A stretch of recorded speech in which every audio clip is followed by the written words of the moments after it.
every successful man, there's a badass fraud. Well, that was me. For the first time in a long time, I'm all on my lonesome. I'm about to learn that a lot of people want me dead. And at the top of that list is this guy. Harley.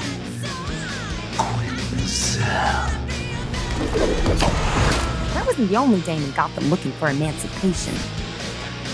Who are you guys?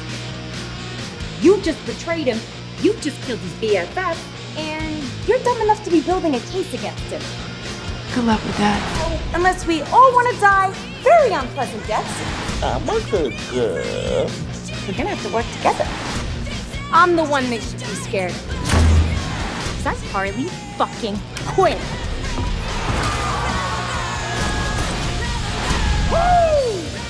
Who's having a good time?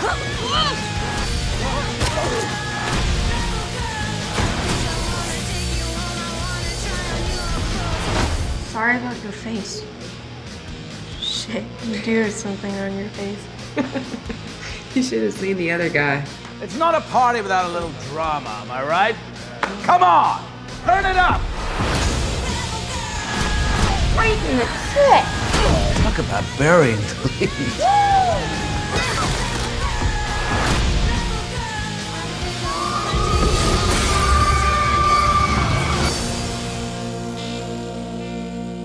That felt pretty great.